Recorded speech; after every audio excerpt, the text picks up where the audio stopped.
Pemirsa, jumlah korban jiwa akibat gempa bumi berkekuatan magnitudo 7,7 yang mengguncang wilayah Flores, NTT pada Sabtu 15 Agustus bertambah menjadi 53 orang. Deputi Bidang Pencegahan Badan Nasional Penanggulangan Bencana atau BNPB, Abdul Muhari merinci, total korban meninggal di Manggarai Barat terdapat 2 jiwa, Manggarai Timur 20 jiwa, Manggarai 25 jiwa, Nagekeo 1 jiwa, Sika 4 jiwa, dan Ende 2 jiwa. Sementara pada pendataan sementara tercatat rumah rusak berat 154 unit, rumah rusak sedang 49 unit, dan rumah rusak ringan 38 unit. Pemerintah Provinsi NTT secara resmi menetapkan status tanggap darurat bencana gempa bumi di wilayah Provinsi NTT selama 14 hari, terhitung mulai 15 hingga 28 Agustus 2026.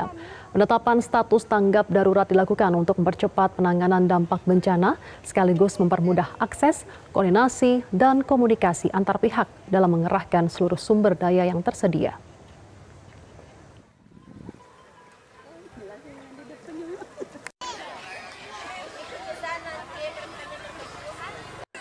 Kondisi warga terdampak bencana di Kabupaten Nagekeo, Nusa Tenggara Timur hingga kini masih memprihatinkan. Data dari Badan Penanggulangan Bencana Daerah atau BPBD Nagekeo mencatat dari 7 kecamatan terdampak bencana, sebanyak 2.054 orang saat ini yang mengungsi. Berikut informasinya. Tunggu apa lagi bersama Kata Umah.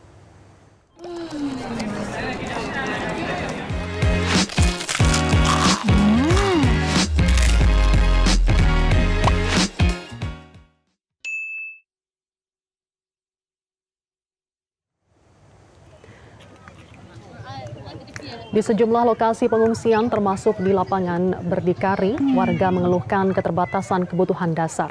Pada malam hari, para pengungsi terpaksa tidur tanpa alas dan selimut sehingga mereka mengaku kedinginan. Selain itu, pasokan makanan juga masih terbatas. Sejumlah pengungsi masih harus menyiapkan beras dan peralatan memasak secara mandiri di tenda pengungsian. Keterbatasan air bersih juga menjadi persoalan lain.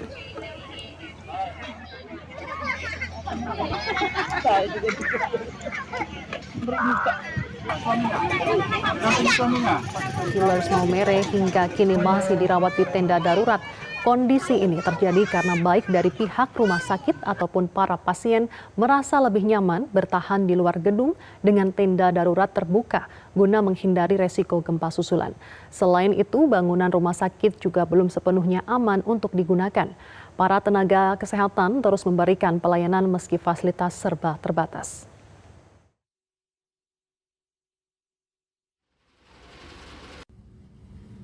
Mengguncang Flores, Polres Sika menggelar trauma healing untuk membantu memulihkan kondisi psikologis warga, khususnya anak-anak. Untuk informasinya, kami sudah terhubung dengan Nadia Soraya yang melaporkan langsung dari Maumere, Nusa Tenggara Timur. Nadia, bagaimana kondisi terkini para pengungsi di sana dan apa saja rangkaian trauma healing yang diberikan dari kepolisian untuk para warga?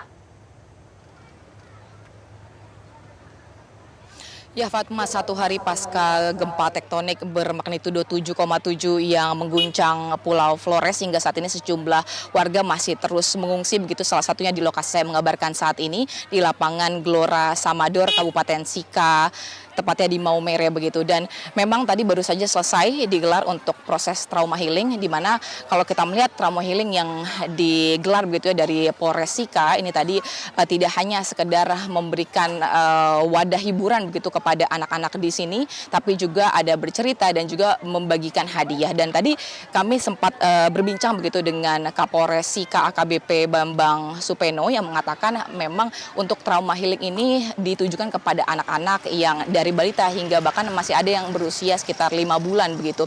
Dan kalau kita melihat dari jumlah pengungsi yang ada di sini memang terus bertambah Fatma dibandingkan dengan hari kemarin begitu, di hari H dari gempa yang terjadi begitu ya.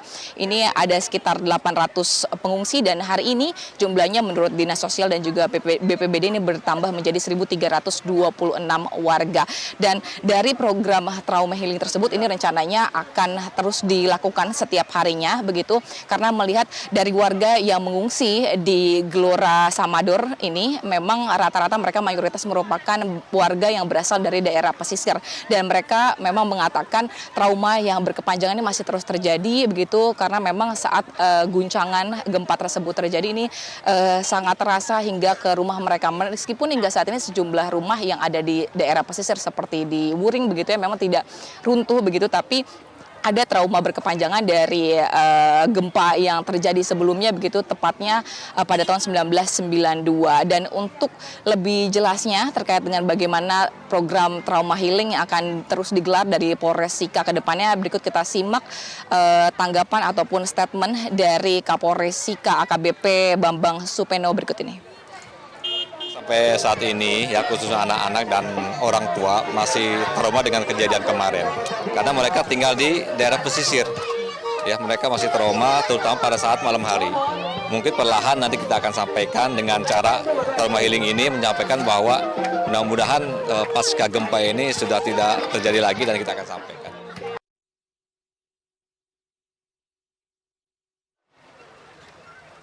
Ya Fatma, itu dia tadi statement dari Kapolres Sika, dan kalau kita melihat memang dari jumlah gempa susulan yang terjadi di Kabupaten Sika sendiri, tepatnya di Maumere ini memang terjadi untuk intensitas yang tinggi, ini mencapai 38 kali, dan hingga saat ini seluruh bantuan ini sudah mulai didistribusikan, namun memang dari warga masih mengeluhkan terutama terkait dengan alas tidur begitu, mengingat di Kabupaten Sika ini di malam hari begitu dingin. Fatma. Baik, terima kasih. Nadia Soraya melaporkan langsung dari Maumere, NTT. Selamat kembali bertugas dan jaga keselamatan selalu. Jelajahi cara baru mendapatkan informasi. Download Metro TV Extend sekarang.